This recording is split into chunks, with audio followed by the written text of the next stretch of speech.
Senate ने सहाफ़ियों के तहफ़्फ़ुज़ का बिल मंजूर कर लिया। बिल के हक़ में 35, मुखालिफत में 29 वोट आए। ऐवान में अपोजिशन के रबर स्टैम्प, पार्लियामेंट नामंजूर के नारे। अपोजिशन अरकान चेयरमैन सेनेट के डाइस के सामने पहुँच गए, एजेंडा फाड़ कर फेंक दिया। अशीरी मज़ारी ने कहा कि सहाफ़ियों, मीडिया वर्कर्स के तहफ़्फ़ुज़ का जामे कानून बनाने के लिए 2 साल जद्दोजहद की। यह कानून सहाफ़ी तंजीमों की मुशावरत से तैयार किया गया। कौमी असम्बली के बाद सेनेट ने भी बिल कसरत राय से मंजूर कर लिया। नैब तरमीमी बिल भी सेनेट से मंजूर।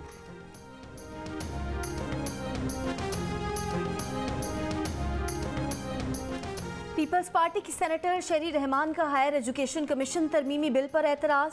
सेनेट इजलास में कहा कि ये बिल गुज़िश्ता चेयरमैन HEC को हटाने के लिए लाया गया।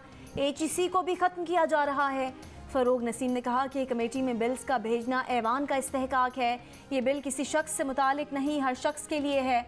डॉक्टर शहजाद वसीम बोले कि अपोजिशन की जमहूरियत भी सिलेक्टिव है। ये बिल्स इंसानी हुकूक से मुतालिक है।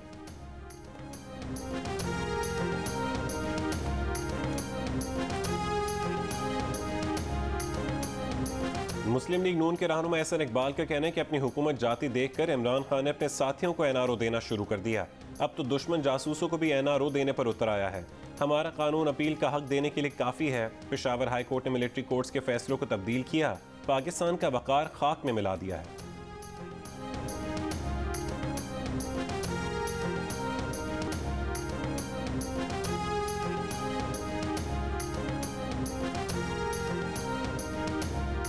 मुत्तहिदा अपोजिशन पार्लियामेंट के अंदर और बाहर हुकूमत की फस्तायत और आइन दुश्मनी को चैलेंज करेगी।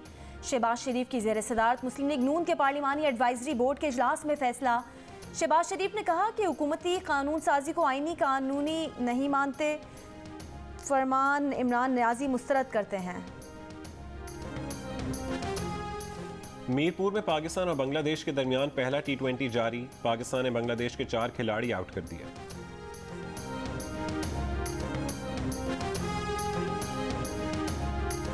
मुल्क में गैस का बहरान शदीद हो गया। सर्दी के आते ही गैस ने आंखें माथे पर रख लीं, चूल्हों से फरार, सारिफीन परेशान। वज़ीर तवानाई सिंध इम्तियाज़ शेख कहते हैं कि बेइंतज़ामी नाअहली की वजह से गैस बहरान है। सिंध के लोग अजाब में मुब्तला हैं। कराची में गैस नहीं आ रही, बच्चों को सुबह नाश्ता नहीं मिल रहा। पीपल्स पार्टी की रहनुमा शेरी रहमान कहती हैं कि सर्दी अरूज पर आई नहीं और गैस लोड शेडिंग शुरू हो गई। अवाम का सबसे बड़ा मसला महंगाई और बेरोज़गारी है, EVM नहीं। रिलीफ पैकेज अवाम को मिला या इत्तेहादियों और नाराज अरकान को चला गया?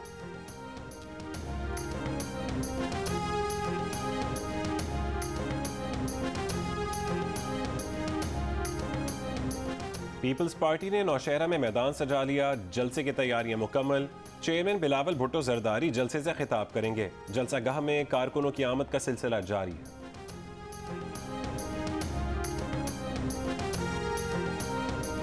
वज़ीर आज़म इमरान खान का नया पाकिस्तान हाउसिंग अथॉरिटी मंसूबे का दौरा। कहा हुकूमत गरीब तबके को घर बनाने के लिए सब्सिडी दे रही है। बैंकों ने पहली बार गरीबों को घर के लिए कर्जा देना शुरू किया है। घरों की तामीर के लिए बैंकों को 226 अरब रुपए कर्ज की दरख्वास्तें मिली। 90 अरब रुपए की कर्ज की दरख्वास्तें मंजूर की जा चुकी हैं।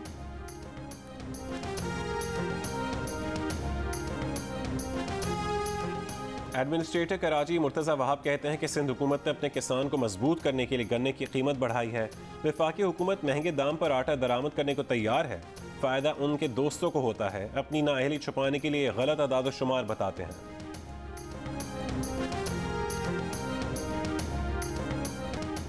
ननकाना साहब में बाबा गुरु नानक के जन्मदिन की तकरीबात। भारतीय यात्रियों की आमद का सिलसिला जारी।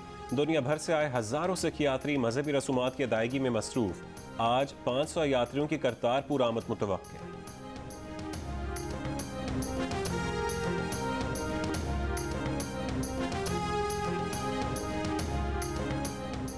स्टेट बैंक का कहना है कि बैंकों को 1843 अरब 55 करोड़ रुपए फराहम किए हैं। बैंकों को फंड्स की फराहमी 3 रोज के लिए 7.62% सालाना शरह सूद पर की गई है। और जनूबी अफ्रीका के साबिक कप्तान AB डिविलियर्स ने क्रिकेट से रिटायरमेंट का ऐलान कर दिया। कहा कि क्रिकेट ने उन्हें नाकाबिले यकीन तजर्बात और मौक़े दिए जिसके लिए वो हमेशा शुक्रगुजार रहेंगे।